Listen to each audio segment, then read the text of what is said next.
चलो good morning.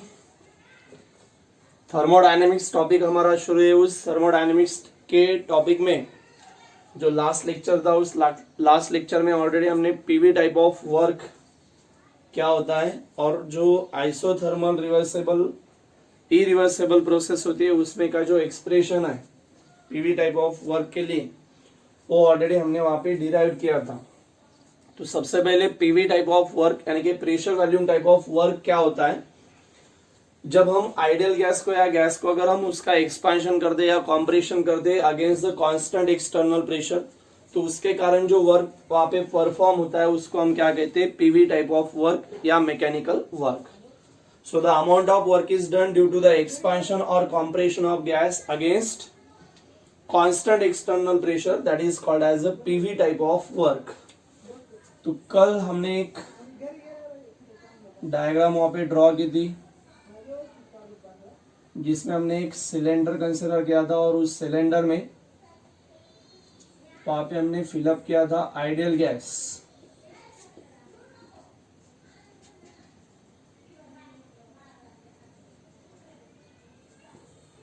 और उसके बाद उस सिलेंडर को हमने वहां पे क्या किया था, बंद किया था, फिट किया था एक ऐसा वेटलेस एंड फ्रिक्शनलेस और मूवेबल पिस्टन से।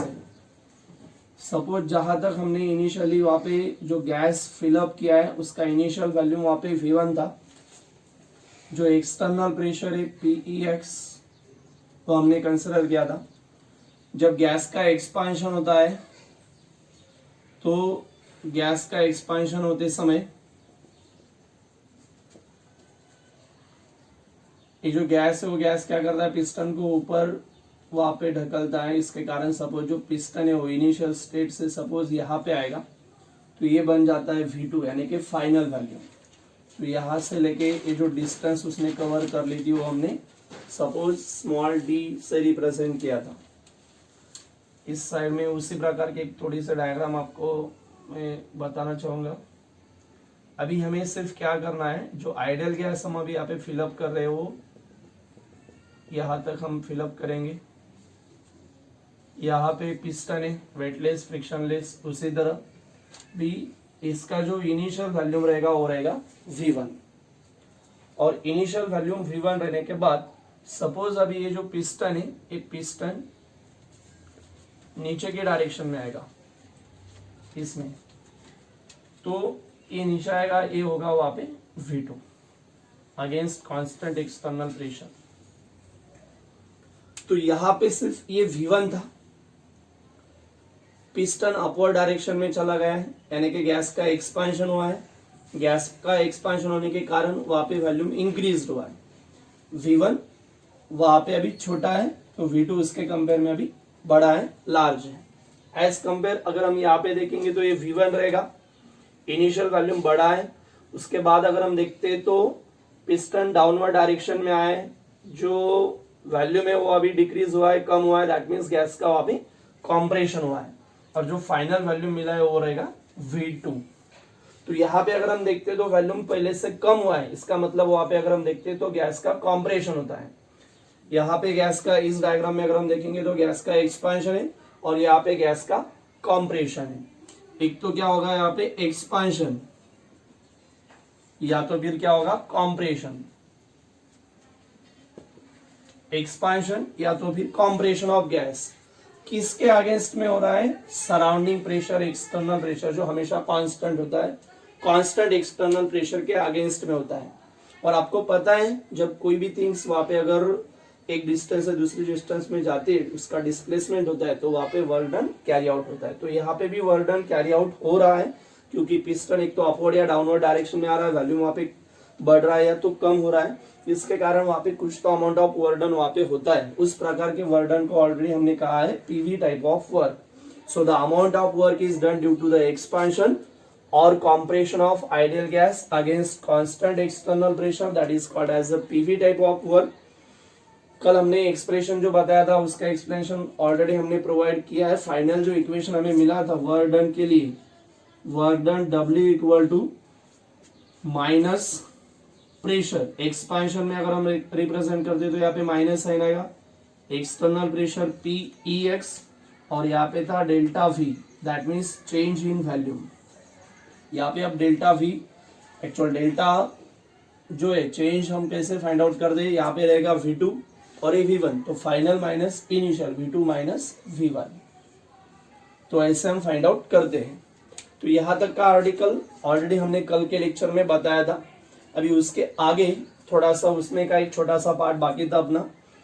यहाँ पर अगर हम देखते हैं तो इसके पहले मैंने आपको साइन कन्वेंशन भी बताए थे वर्क एंड हीट के।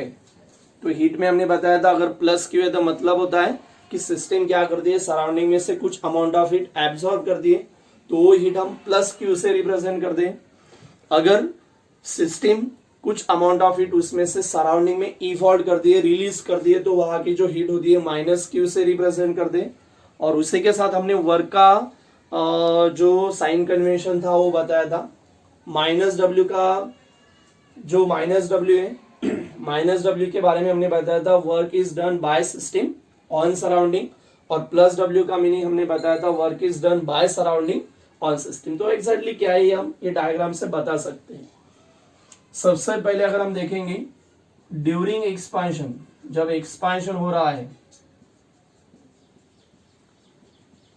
अगर हम एक्सपांशन के बारे में देखेंगे तो ड्यूरिंग द एक्सपांशन, ये यहाँ का V1 है यानी कि इनिशियल वैल्यू में Vi स्मॉल आई लिख सकते हैं आप V1 की जगह, और ये रहेगा final volume. So initial volume और ये फाइनल वैल्यूम, तो कौन सा बड़ा है कौन सा लार्ज है, V2। तो ड्यूरिंग एक्सपांशन V2 क्या रहेगा, ग्रेटर रहेगा, ज्यादा रहेगा देन V1।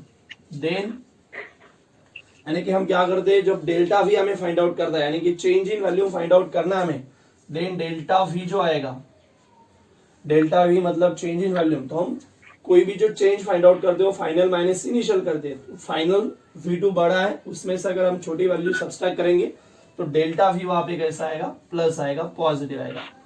लेकिन जो वर्डन रहेगा वो वर्डन हम क्या करते हैं, नेगेटिव साइन से रिप्रेजेंट करते हैं। सो हम वहां पे बता सकते हैं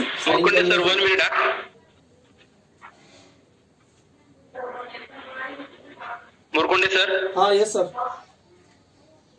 तेजस तेजस तारके। हाँ सर। वो आपके नाम से दूसरा कौन कनेक्ट हो रहा है डबल डबल मोबाइल से? नहीं नहीं, वो इधर का ही मोबाइल है, डबल कनेक्ट हो। कैसे डबल हो रहा है कनेक्ट? नहीं, वो दूसरे मोबाइल से भी कनेक्ट किया ना अभी। क्यों ऐसे क्यों किया सर? वो इससे चल नहीं रहा था तो उससे किया, फिर इससे चलने लगा तो वो बंद कर दिया अभी। ऐसा हुआ क्या? हाँ। ओके ओके, ले लो सर। Okay sir. तो एक्सपांशन, ड्यूरिंग एक्सपांशन, जब एक्सपांशन होता है तो एक्सपांशन में कंडीशन है वहां पे V2 ग्रेटर रहेगा, बड़ा रहेगा देन द V1। और अगर हम डेल्टा V का ऑब्जर्वेशन करेंगे तो डेल्टा V वहां पे कैसा आएगा, पॉजिटिव। देन वहां पे अगर हम देखते हैं तो वर्डन की जो साइन रहती है वर्डन हम नेगेटिव से रिप्रेजेंट करते हैं। तो आपको पता है एक्सटर्नल प्रेशर, इसको हम सराउंडिंग कहते हैं। यहाँ पे हमने आइडियल गैस जो कहते हैं लिया है उसको हम सिस्टम कहते हैं। तो यहाँ पे अगर हम देखते हैं तो वर्क डन, पिस्टन ऊपर की डायरेक्शन में गई तो उसको ऊपर किसने वहां पे ढकाला है, इस सिस्टम ने। यानी वर्क डन कौन कर रहा है, सिस्टम कर रहा है। और किसके ऊपर कर रहा है, यानी कि किसके ऊपर हो रहा है, सराउंडिंग पे। तो यहाँ पे हम बता सकते हैं कि ये जो होता है, जब एक्सपांशन होता है तो वर्क डन कौन करता है, सिस्टम करता है। So work done by system, system करेगा। और किसके ऊपर करता है, ऑन जो बाहर का रहेगा सराउंडिंग उसके ऊपर पे वो क्या होता है, वर्क डन कैरी आउट होता है। So work is done by system on surrounding. सो आपको ये याद रखना है, during the expansion V2 greater than रहेगा एज कंपेयर टू V1 के। इसके कारण डेल्टा V पॉजिटिव आएगा। और then delta V positive, then work done is denoted by negative sign. इसका मतलब है it is also called work is done by system on surrounding. As अगर हम कॉम्प्रेशन का ऑब्जर्वेशन करेंगे, during compression, during the compression, अगर हम compression का ऑब्जर्वेशन करेंगे तो यहाँ पे हमें समझ में आएगा अभी ये V1 है इनिशियल वैल्यू में और ये उसका फाइनल वैल्यू में। तो डेल्टा भी और एक बार वैसे ही फाइंड आउट कर दे V2 माइनस V1। तो यहां पे देखा जाए तो V2 अभी कैसा है, छोटा है एज कंपेयर टू V1। इसका मतलब V2 लेस देन रहेगा V1, या तो हम ऐसा भी लिख सकते हैं V1 ग्रेटर देन V2, कैसा भी लिखो। देन डेल्टा V अगर हम देखेंगे, अभी V2 कैसा है, छोटा है, और V1 कैसा है, बड़ा है। तो ये छोटा है और ये बड़ा है, तो ये सपोज 10 है और ये सपोज 20 है, तो क्या आएगा आंसर, नेगेटिव। तो डेल्टा V क्या आएगा, नेगेटिव। देन जो वर्डन होता है उस वर्डन को हम पॉजिटिव साइन से वहां पे रिप्रेजेंट करते हैं। So during compression V1 is greater than V2, then delta V, that means change in volume is negative and Verdun is denoted by the positive, और it is called, यहां मतलब ऐसा हुआ है कि इस पिस्टन को यानी कि आइडियल गैस को यानी कि सिस्टम को किसने नीचे ढकला है, सराउंडिंग ने। तो यानी यहां पे अगर हम देखते हैं तो वर्क डन कौन कर रहा है, वर्क कौन कर रहा है, सराउंडिंग करता है। So that means work done by surrounding, और किसके ऊपर कर रहा है, इस सिस्टम पे। So on system. सो हम यहाँ पे बता सकते हैं it is also called work is done bye by surrounding on system. अगर वर्डन का जो कल हमने साइन कन्वेंशन बताया था, अगर वो आपको अच्छे से समझ में नहीं आया होगा तो यहाँ पे आप अच्छे से इस डायग्राम से वो समझ जाएंगे। ओके, तो उसमें का ये आर्टिकल रहता है, उसमें आप कंटिन्यू उसमें एक्सप्लेन कर सकते हो। जो कल का हमने एक्सप्रेशन फाइंड आउट किया था for PV type of work, that expression is W equal to minus PEX into delta V। PEX का मतलब है एक्सटर्नल प्रेशर और डेल्टा V का मतलब है चेंज इन वॉल्यूम। अभी और एक छोटा सा कंसेप्ट है और एक डेफिनेशन आपको अगर एग्जाम में आती है तो पूछा जा सकता है, what is mean by free expansion. तो फ्री एक्सपेंशन, अगर हम ये जो आइडियल गैस है जो कंसेप्ट है उसको हम कहां पे रखेंगे, इन वैक्यूम। अगर वैक्यूम में रखेंगे यानी जहां पे एयर अब्सेंट है, जहां पे गैस कोई भी नहीं है, सराउंडिंग का जो प्रेशर है वो वहां पे अवेलेबल नहीं है, वो जीरो है। वैक्यूम का मतलब है जो अपोजिंग फोर्स होता है, अपोजिंग जो प्रेशर होता है सराउंडिंग का, वो कितना रहेगा, जीरो रहेगा। तब वर्डन कितना होगा, तब एक्सपेंशन जो होता है उस प्रकार के एक्सपेंशन को हम क्या कहते हैं, फ्री एक्सपेंशन। अभी आपको पता है अगर ये सराउंडिंग का प्रेशर है, सराउंडिंग का जो फोर्स रहेगा, प्रेशर रहेगा, वो अगर जीरो रहता है तो गैस का एक्सपेंशन या कॉम्प्रेशन होगा ही नहीं। इसका मतलब है कि वहां पे किसी भी प्रकार का वर्क डन कैरी आउट होता नहीं, क्योंकि हमारा जो फॉर्मूला है W equal to minus PEX into delta V, हमने बताया इन वैक्यूम। वैक्यूम का मतलब है वहां पे अपोजिंग प्रेशर कितना रहेगा, zero. So minus P, pressure की जगह हम जीरो रखेंगे, into delta V, therefore W equal to क्या आएगा, zero.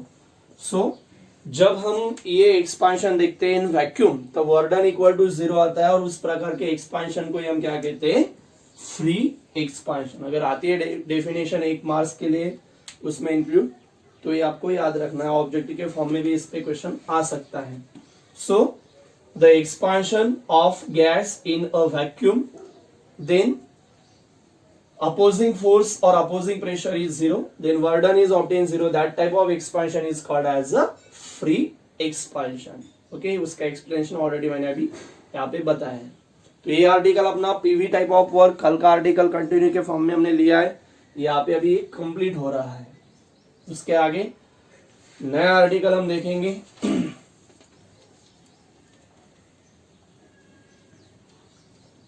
PV type of work, pressure volume type of work, और जो एक्सप्रेशन हमने फाइंड आउट किया है आइसोथर्मल इरिवर्सिबल प्रोसेस के लिए। अभी आगे का आर्टिकल उसी टॉपिक में, थर्मोडायनेमिक्स के आगे का आर्टिकल हम देखने वाले हैं, वो रहेगा concept of maximum work.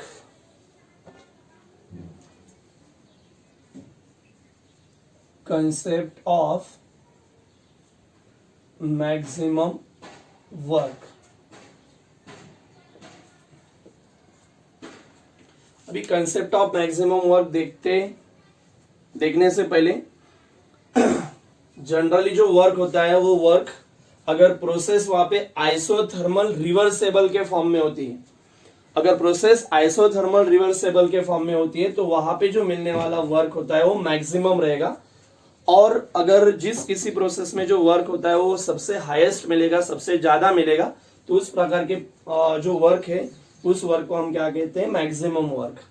The work is obtain highest in the process that is called as a maximum work, या तो in isothermal reversible process the work is obtain maximum, that type of work is called maximum work. अब ये जो maximum work होता है वो maximum work carry out होने के लिए, ऑब्टेन होने के लिए कुछ रिक्वायरमेंट्स है, कुछ कंडीशंस होती है, उन कंडीशंस को हम कहते हैं concept of maximum work. To obtain the maximum work there are the some conditions, some requirement, that requirement or conditions are called as a concept of maximum work। तो मैक्सिमम वर्क कैरी आउट होने के लिए मैंने आपको पहले बता दिया है कि जिस किसी प्रोसेस में वो प्रोसेस अगर आइसोथर्मल रिवर्सेबल होती है तो वर्क डन वहां पे मैक्सिमम होगा। तो रिवर्सेबल प्रोसेस की डेफिनेशन हमने बताई थी कि जहां पे क्या होता है, जो ड्राइविंग फोर्स होता है एंड अपोजिंग फोर्स होता है, कोई भी प्रोसेस कैरी आउट होने के लिए दो फोर्स की रिक्वायरमेंट होती है, driving force and opposing force. वो अगर डिफरेंट रहेगा bye इनफाइनाइशियमली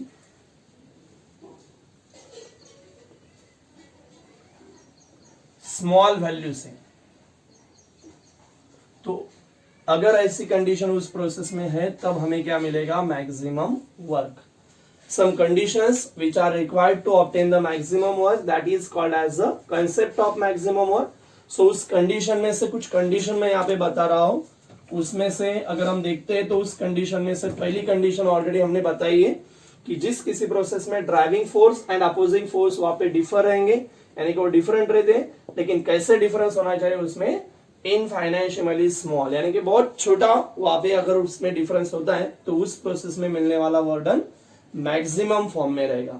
so if the driving force and opposing force are the differ by very small value then the work is obtain maximum. Second condition, अभी हमने जो free expansion बताया था, free expansion में हमने बताया था आइडल गैस वही सिस्टम हम कैसे करते हैं, जिसको हम वैक्यूम में रखते हैं, तो वैक्यूम में रखने के बाद जो अपोजिंग प्रेशर होता है वो जीरो रहेगा, इसके कारण वर्क डन हमें जीरो मिलेगा। यानी अपोज करने वाला जो फोर्स है वो अगर अवेलेबल नहीं है तो वर्क डन वहां पे जीरो है, तो जितना अपोज करने वाला फोर्स ज्यादा रहेगा उतना वर्क डन हमें ज्यादा मिलेगा, मैक्सिमम मिलेगा। So there is no opposing force, there is no work is done, but जितना अपोज करने वाला फोर्स ज्यादा रहेगा, ग्रेटर रहेगा, उतना वर्क डन ज्यादा मिलेगा। सो greater the opposing force क्या मिलेगा, maximum the work done. So second number की condition, greater the opposing force maximum the work done. Third number की कंडीशन है, थर्ड नंबर की रिक्वायरमेंट है, एक्चुअल ड्राइविंग फोर्स और अपोजिंग फोर्स अगर हम देखते हैं तो driving force and opposing force small value से अगर डिफर होता है तो प्रोसेस रिवर्सेबल होती है, और रिवर्सेबल प्रोसेस कैसी होती है, takes place in infinite number of steps. बहुत सारे स्टेप में वो कैरी आउट होती है, एक सिंगल स्टेप में वो कंप्लीट होती नहीं है। सो जो कोई भी प्रोसेस होती है वो अगर बहुत सारे नंबर ऑफ स्टेप में कैरी आउट होती है, इनफाइनाइट नंबर ऑफ स्टेप में अगर वो कैरी आउट होती है, तभी भी हमें जो मिलने वाला वर्क डन रहेगा वो मैक्सिमम रहेगा। सो if the system are changed into the infinite number of steps then the work done is obtained maximum। और फोर्थ नंबर, जनरली मैंने आपको ऑलरेडी बताया कि आइसोथर्मल रिवर्सेबल प्रोसेस रहती है, in isothermal reversible process work is obtain maximum, work वहां पे हमेशा मैक्सिमम मिलेगा। क्यों मिलेगा, क्योंकि आइसोथर्मल कंडीशन आपको पता है, आइसोथर्मल प्रोसेस आपने बताई, isothermal process, in isothermal process temperature remains constant, delta T equal to zero, therefore delta U equal to भी कितना होगा, जीरो होता है। Internal energy change is zero by thermodynamics first law. Thermodynamic first law हम आगे के lecture में देखने वाले। थर्मोडायनेमिक फर्स्ट लॉ का इक्वेशन है Q equal to delta U minus W. ये कैसे आएगा ये आगे हम देखेंगे आगे के लेक्चर में। Q का मतलब है अमाउंट ऑफ हीट, जो system amount of heat energy absorb evolve करती है वो। डेल्टा यू का मतलब है इंटरनल एनर्जी चेंज, और वर्क W का मतलब है work perform by that system, उसके कारण जो वर्डन वहां पे कैरी आउट होता है। देयरफॉर अगर हम यहाँ पे लगते हैं तो Q इक्वल टू, हम आइसोथर्मल रिवर्सेबल प्रोसेस के लिए देख रहे हैं, तो आइसोथर्मल रिवर्सेबल प्रोसेस में डेल्टा यू इंटरनल एनर्जी वहां पे कितनी रहती है, 0। तो यहाँ पे 0 पुट करेंगे, दैट मीन्स W मिलेगा minus W, therefore Q equal to minus W। Minus W का मतलब है वर्क इन एक्सपेंशन। अगर दोनों को हम यहाँ से, और ये प्लस आपको मैंने पहले ही बता दिया है, यहाँ पे प्लस साइन नहीं, यानी कि प्लस साइन ऑलरेडी उसमें प्रेजेंट है, तो प्लस Q का मतलब है amount of heat absorb by system from surrounding, और माइनस का मतलब है work is done by system on surrounding, यानी कि एक्सपेंशन का वर्क डन है। अगर दोनों साइड को हम और एक बार माइनस साइन से मल्टीप्लाई करेंगे तो ये प्लस माइनस माइनस बन जाएगा और ये प्लस बन जाएगा। तो आपको पता है ये इतना ज्यादा टेंशन की कोई बात नहीं है। तो यहाँ पे अगर आप देखते तो यहाँ पे आपको समझ में आएगा Q का मतलब है amount of heat energy absorb, अगर प्लस रहेगी तो, और इक्वल टू इसका कन्वर्शन माइनस W का है, तो माइनस ये साइन आप थोड़ा बाजू में रख दो, वर्क डन है। जब कोई भी सिस्टम टोटल अमाउंट ऑफ जो एनर्जी रहती है उस एनर्जी का यूटिलाइजेशन सिर्फ और सिर्फ वर्क में कैरी आउट कर दी है, तो जो मिलने वाला वर्क डन रहेगा वो मैक्सिमम रहेगा। अगर एनर्जी का यूटिलाइजेशन एक से ज्यादा पार्ट में होता है तो वर्क डन कम होगा, है कि नहीं। और अगर टोटल अमाउंट ऑफ एनर्जी सिर्फ और सिर्फ एक ही वे, यानी कि सिर्फ वर्क में अगर कन्वर्ट हो रही, तो हम 100% हमें वहां पे समझ में आता है कि वर्क डन हमेशा वहां पे मैक्सिमम मिलता है। तो अगर हम आइसोथर्मल रिवर्सेबल प्रोसेस के बारे में देखते हैं तो यहाँ पे अगर एक रिलेशन हमें समझ में आएगा कि यहाँ पे total amount of heat energy converted into the work, that's why work done is obtain maximum. So हम फोर्थ नंबर का पॉइंट, फोर्थ नंबर की कंडीशन बताएंगे कि generally in isothermal reversible process work done is obtain maximum. Why? Because as in isothermal process delta T equal to 0, internal energy therefore delta U also equal to 0. Then by thermodynamic first law equation है thermodynamic first law का Q equal to delta U minus W. Then delta U की जगह अगर हम 0 रखेंगे तो equation becomes like as, and from that relation it is clear total amount of energy is converted into work. और जब कभी टोटल अमाउंट ऑफ एनर्जी का कन्वर्शन सिर्फ वर्क में होता है तो then work done is obtain maximum. So in isothermal reversible process work कैसा मिलेगा, हमें मैक्सिमम मिलेगा, याद रखना है। Okay, and these are conditions which are necessary to obtain the maximum work, so that's why that concept called concept of maximum work. आ रहा है समझ में? अब इसके आगे जो वर्ड मिला हमें मैक्सिमम वर्क, तो ये मैक्सिमम वर्क के लिए हमें एक्सप्रेशन, मैथमेटिकल एक्सप्रेशन वहां पे फाइंड आउट करना है। तो ये इंपॉर्टेंट आर्टिकल है, और एक बार अभी सपोज उसके लिए क्वेश्चन आपको अराइज हो सकता है, derive the mathematical expression for the maximum work, या derive the mathematical expression for the work in isothermal reversible process. याद रखना है PV type of work isothermal irreversible, और मैक्सिमम वर्क डन का जो एक्सप्रेशन आएगा उसको आइसोथर्मल रिवर्सेबल हम कहेंगे। सो अभी जो आर्टिकल रहेगा वो रहेगा expression for maximum work.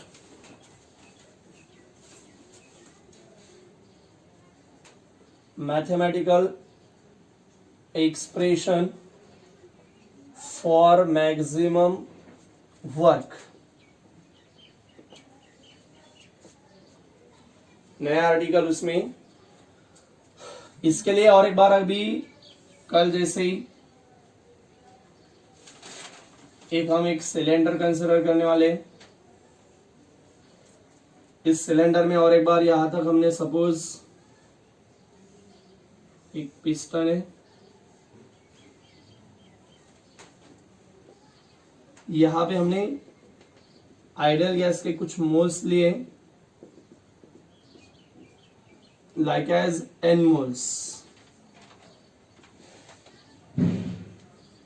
Ideal gas के नंबर ऑफ मोल्स हमने वहां पे एनक्लोज किए उस सिलेंडर में, और उसको बाद में और एक बार सिमिलरली जो पिस्टन है जो कैसा है, वेटलेस है, फ्रिक्शनलेस होता है और मूवेबल पिस्टन होता है, उस प्रकार के पिस्टन से उसको हमने क्या किया है यहाँ पे क्लोज किया है या उसको फीड किया है। Initial condition, initial volume V1, यहाँ पे अगर हम देखते तो सपोज P इतना एक्सटर्नल प्रेशर, यहाँ पे क्या हो रहा है, सराउंडिंग का एक्सटर्नल प्रेशर वहां पे इस पिस्टन पे अप्लाई हो रहा है। सपोज उसके बाद हम क्या करेंगे, जो गैस है उस गैस का एक्सपांशन कंसिडर करते हैं। तो गैस सपोज इस कंडीशन से यानी कि इनिशियल वॉल्यूम V से क्या हुआ है, एक्सपांड हुआ है, यानी पिस्टन अपवर्ड डायरेक्शन में चला गया है। ये उसकी फाइनल स्टेट होगी, ये रहेगा उसका V2 यानी कि final volume. Figure for maximum work, कल जैसा ही थोड़ा सा। तो ये इनिशियल कंडीशन, सपोज ये पिस्टन यहां से इतना चला गया, इतना जो उसने वॉल्यूम चेंज हुआ है, वॉल्यूम एक्चुअल एक्सपांशन अगर हम कंसिडर करते हैं तो एक्चुअल वहां पे इंक्रीज होता है, बहुत छोटा होता है, नेग्लिजिबल, जो डीवी से हम वहां पे रिप्रेजेंट करेंगे। तो और एक बार यहाँ पे कुछ थ्योरेटिकल पॉइंट हमें कंसिडर करने, 4 मार्क्स के लिए क्वेश्चन आपको अराइज होगा। सो क्वेश्चन आपको अराइज होगा, derive the mathematical expression for the maximum work या आइसोथर्मल रिवर्सिबल प्रोसेस। तो जनरली उसमें कुछ कंसिडरेशन पॉइंट है। सबसे पहले कल जैसा हम पॉइंट कंसिडर करेंगे, हमने क्या किया, एक सिलेंडर लिया है और उस सिलेंडर में हमने क्या किए, n moles, number of moles of ideal gas, उसको एनक्लोज किया है। और उसके बाद वो सिलेंडर और एक बार हमने फीड किया with weightless and frictionless piston, condition at constant temperature, temperature वहां पे कांस्टेंट है। सो फर्स्ट पॉइंट हम बताएंगे, कंसीडर, क्या कंसीडर करना है हमें, n moles of ideal gas. Consider the n moles of ideal gas enclose in a cylinder, जिसको हमने सिलेंडर में एनक्लोज किया है। Consider the n moles of ideal gas enclosed in a cylinder and which is fitted with weightless and frictionless and movable piston at constant temperature T। आ रहा है समझ में? कल हमने जो पीवी टाइप ऑफ वर्क था उसमें यही पॉइंट बताया था, सिर्फ n मोल्स हमने वहां पे कंसिडर किए हैं। उसके बाद सेकेंड पॉइंट हम बताएंगे, जो पिस्टन है या जो गैस है उस गैस पे जो एक्सटर्नल प्रेशर वहां पे अप्लाई हो रहा है, सपोज वो हम कंसिडर करेंगे P। तो यहाँ पे हम सेकेंड पॉइंट में बताएंगे, let P is the external pressure which is acting on the piston या which is acting on that ideal gas. P इतना एक्सटर्नल प्रेशर है, जो P इतना एक्सटर्नल प्रेशर वहां पे क्या हो रहा है, आइडियल गैस पे यानी कि उस पिस्टन पे अप्लाई हो रहा है। So let P is the external pressure which is acting on the piston. उसके बाद थर्ड नंबर, देन जब एक्सटर्नल प्रेशर वहां पे अप्लाई हो रहा है तो गैस का थोड़ा सा एक्सपांड होने की टेंडेंसी होती है, वो एक्सपांड होने लगता है और एक्सपांड होने के कारण वो सपोज क्या करता है, इस कंडीशन से यहाँ पे आएगा, पिस्टन अपवर्ड डायरेक्शन में जाएगा। सो हम यहाँ पे बताएंगे, then the gas is allowed to expand and piston are move in upward direction. क्या हो रहा है, जब एक्सटर्नल प्रेशर उस पर अप्लाई हो रहा है तो गैस की टेंडेंसी क्या है, एक्सपांड होने की। तो gas is expand, gas is expand, then piston are move in upward direction. Okay, उसके बाद हम बताएंगे, अभी एक्सपांड होने के बाद यहाँ पे ऑलरेडी कुछ वॉल्यूम वहां पे इंक्रीज हुआ है और इंक्रीज होने के बाद जो इंक्रीज होने वाला वॉल्यूम है, सपोज वो डीवे बहुत स्मॉल है, सपोज हम वहां पे बताएंगे, suppose dV is the small increasing volume. लेकिन आपको पता है P इतना प्रेशर था, P इतना प्रेशर अप्लाई होने के बाद dV इतना वॉल्यूम वहां पे इंक्रीज हुआ है। जब वॉल्यूम इंक्रीज हुआ है, आपको पता है प्रेशर उसके इनवर्सली प्रोपोर्शनल है, तो dV इतना स्मॉल वॉल्यूम इंक्रीज होने के लिए P इतने प्रेशर में से small amount of pressure like as dP, इतना प्रेशर वहां पे क्या होता है, डिक्रीज होगा। सो आपको ये बात यहाँ पे और एक बार याद रखनी है। क्या बताएंगे हम, suppose dV is the small increase in volume, यहां से यहां तक जो वॉल्यूम है वो एक्चुअली यहाँ पे बहुत डायग्राम में बड़ा दिख रहा है, वो निग्लिजिबल होता है कि नहीं, बहुत छोटा होता है, लेकिन हमें समझने के लिए हमने यहाँ पे डायग्राम में थोड़ा सा ऐसा दिखाया है। So suppose dV is the small increase in volume, लेकिन उसी टाइम P इतने प्रेशर में से dP इतना प्रेशर उस वॉल्यूम को इंक्रीज करने के लिए खर्च होता है, डिक्रीज होता है। तो suppose dV is the small increase in volume by decreasing the small pressure like as dP। dV इतना स्मॉल वॉल्यूम इंक्रीज करने के लिए P इतने प्रेशर में से dP इतना प्रेशर वहां पे क्या हुआ है, डिक्रीज हुआ है। अभी और एक बात, अगर इतना डिक्रीज हुआ है तो बाद में प्रेशर कितना बाकी रहेगा, ऑलरेडी कितना था P, उसमें से dP इतना क्या हुआ है, कम हुआ है, कम हुआ है इसका मतलब माइनस, सो बाद में कितना रहेगा P माइनस dP। सो हम वहां पे बताएंगे then external pressure is becomes P minus dP। Okay, ऐसे कुछ थेरोटिकल पॉइंट आपको पहले लिखने हैं। और एक बार मैं आपको बता रहा हूं, सबसे पहला point, consider n moles of ideal gas which are enclosed in a cylinder and which is fitted with weightless and frictionless and movable piston at constant temperature T. Second point, let P is the external pressure which is acting on the piston. Third number, then the gas is allowed to expand and piston are move in upward direction. Then upward direction के बाद जो piston है वो यहाँ से upward direction में यहाँ तक गया है, तो इतना वहां पे वॉल्यूम इंक्रीज हुआ है। देन वहां पे हमने बताया फोर्थ नंबर के पॉइंट में, suppose dV is the small increase in volume, लेकिन वो वॉल्यूम इंक्रीज करने के लिए पी इतने प्रेशर में से वहां पे डीपी इतना स्मॉल प्रेशर डिक्रीज हुआ है, तो suppose dV is the small increase in volume by decreasing the small pressure DP.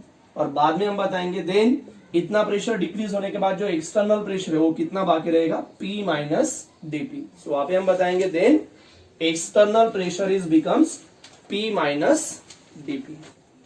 अब ये लिखने के बाद देयरफॉर वर्क डन का फॉर्मूला ऑलरेडी हमने कल बताया था, W equal to minus P into delta V। Then इस फॉर्मूले के अनुसार ये जो वैल्यू वहां पे इंक्रीज हुआ बहुत छोटा है, जिसको हम स्मॉल d से रिप्रेजेंट करेंगे, स्मॉल चेंज, तो वर्क डन भी हमें बहुत छोटा मिलेगा, dW। सो dW यहाँ पे सिर्फ हम d लिख रहे हैं डेल्टा का, माइनस P प्रेशर, प्रेशर कितना है अपने पास अभी, P minus dP, delta V, delta V की जगह हम अगर देखते तो डिक्रीजिंग इंक्रीज होने वाला, चेंज होने वाला जो वैल्यू में वो हमारे पास है dV। सो ये हम इस फॉर्मूले के अनुसार यहाँ पे वैल्यू पुट कर रहे हैं, देयरफॉर dW इक्वल टू, अभी क्या करेंगे, जो माइनस साइन है ये ब्रैकेट के बाहर है, इस ब्रैकेट को अप्लाई करेंगे, सो P माइनस ए माइनस माइनस प्लस dP। एक मिनट, सबसे पहले अगर हम देखते हैं तो जो इक्वेशन हमने यहाँ पे लिखा है W equal to minus P into dV, तो ये equation already PV type of work से हमें मिला है, और पीवी टाइप ऑफ वर्क से जो मिला है उस इक्वेशन के अनुसार हमने जो W है उस W की जगह हमने वहां पे क्या रखा है, स्मॉल चेंज, स्मॉल इंक्रीज होने वाला जो प्रेशर है, स्मॉल इंक्रीज होने वाला है, इसलिए यहाँ पे क्या लिखा है हमने D। ओके, और जो वर्डन है वो W एज इट इज है यहाँ पे, उसके बाद equal sign, minus sign as it is, minus sign के बाद अगर हम देखते हैं तो यहां पे अगर हम देखेंगे जो P है यानी कि प्रेशर है, उस प्रेशर के जगह अपना जो यहाँ पे इस टाइप के प्रोसेस में जो एक्सटर्नल प्रेशर बाकी है वो हमने यहाँ पे लिखा है ऑलरेडी ब्रैकेट में P माइनस dP, और बाद में इनटू वहां पे क्या रहेगा, स्मॉल चेंज। अभी यहाँ पे डेल्टा V था यानी कि चेंज इन वॉल्यूम था डेल्टा V, तो डेल्टा V के जगह हम यहाँ पे क्या लिख रहे हैं, dV, तो dV स्मॉल चेंज। तो आगे का स्टेप या और बहुत बड़ा लंबा इक्वेशन है, वो पूरा कंप्लीट होगा नहीं, 2 मिनट बाकी है, तो थोड़ा सा और एक बार रिवाइज करेंगे हम।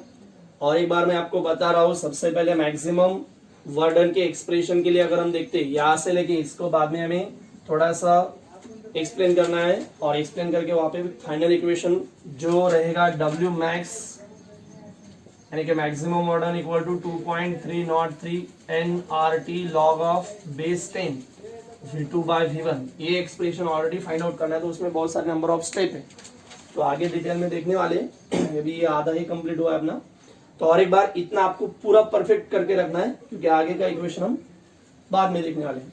सबसे पहले मैक्सिमम एक्सप्रेशन फाइंड आउट करने के लिए कुछ कंसिडरेशन पॉइंट।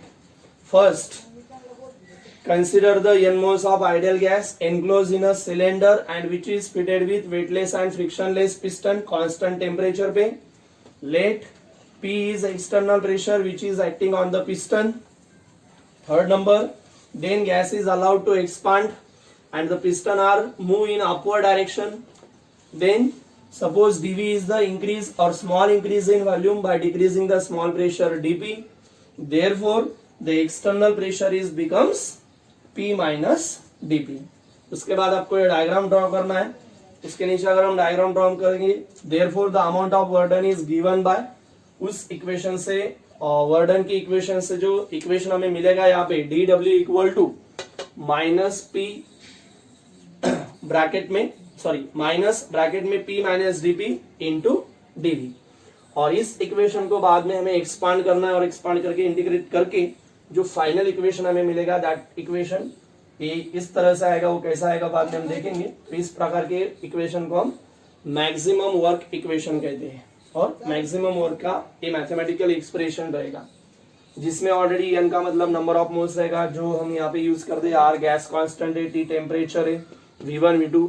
इसके पहले जो बेसिक आर्टिकल है बॉयस लॉ अगर आपको थोड़ा सा पढ़ना है 11th स्टैंडर्ड में हमने पढ़ा है तो थोड़ा सा इंट्रोडक्शनरी पार्ट वो आप पहले पढ़ लो. लास्ट इसका जो एक्सपेंशन रहेगा वो हम नेक्स्ट लेक्चर में देखेंगे.